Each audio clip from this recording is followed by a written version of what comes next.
बिस्मिल्लाहिर्रहमानिर्रहीम। आज हम बना रहे हैं बेसन की बर्फ़ी, सर्दियों की खास सौगात। उसके लिए हमने ये देखें, ये नाप जो है ना, ये प्याली का, ये 3 प्यालियाँ हमने बेसन ली है। ठीक है, 1 कप यही चीनी की भर के उसको ग्राइंडर में पीस के पाउडर बना लिए। ड्राई फ्रूट आप कितना डाल लें अपनी मर्ज़ी। ये हमने पिस्ते बादाम लिए हैं और ये आधी प्याली सूखा दूध है, खुश्क दूध जो पैकेट में मिलता है वो लिया है बुनियाद का।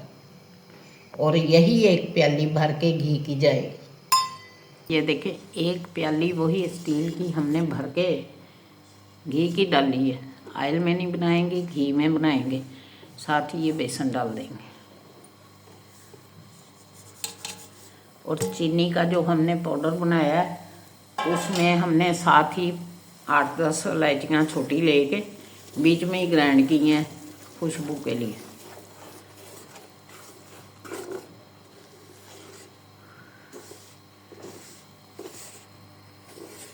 बिस्मिल्लाहिर्रहमानिर्रहीम। ये हम नट्स साथ डालेंगे ताकि ये भी फ्राई हो जाए अच्छी तरह। ये बेसन अभी अपना रंग बदलेगा, ब्राउन कलर में आएगा, फिर हम इसमें डालेंगे चीनी पाउडर।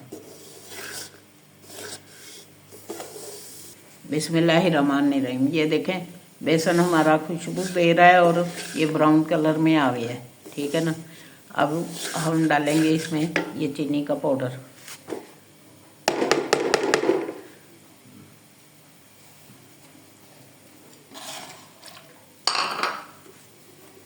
ये चीनी पानी छोड़ेगी, ये बेसन इसमें ही होगा। ठीक है ना, चीनी पानी छोड़ेगी गर्म होके।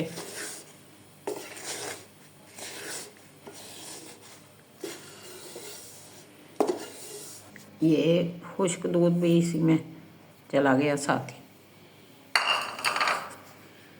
अब इसकी होगी बुनाई। थोड़ा सा हम चीनी पानी छोड़ दें, फिर पानी शामिल करते हैं थोड़ा सा, बिल्कुल इसको जमाने के लिए। ठीक है ना, आंच में नीचे घी लगा के ऊपर ड्राई फ्रूट डाल दिए। हलवा हमारा तैयार हो गया बन के। अब इसमें ये डाल देंगे, फिर इसकी टुकड़ियाँ काट लेंगे। ठीक है ना, ये देखिए, ये देखिए, ये ऐसे ये ऊपर जाएगा ऐसे। इसे हम ऐसे फैला देंगे पतला पतला करके ना, ये ऐसे। ये देखें, हमने ये हलवा जो भी इसमें डाला है ना कांच में, तो इससे प्याली से हम इसे दबा रहे हैं एक जैसा करती। थोड़ा सा ठंडा होगा तो इसकी हम काटेंगे टुकड़ियाँ। ठीक है ना, ये सिर्फ हमने यही आधी प्याली, जब आखिरी लम्हे में यही आधी प्याली पानी की डाल के इसे भून ली है। बिस्मिल्लाहिर्रहमानिर्रहीम। बेसन की बर्फ़ी हमारी इंतहाई शानदार बन के तैयार हो गई है। देखें, आप भी इस तरह बनाएं, खाएं। सर्दियों की सौगात है। सोया को बहुत ज़्यादा सब्सक्राइब करें, व्यूज़ करें। आउट कंट्री जितने भी व्यूअर्स देख रहे हैं वो सब हमें सपोर्ट करें।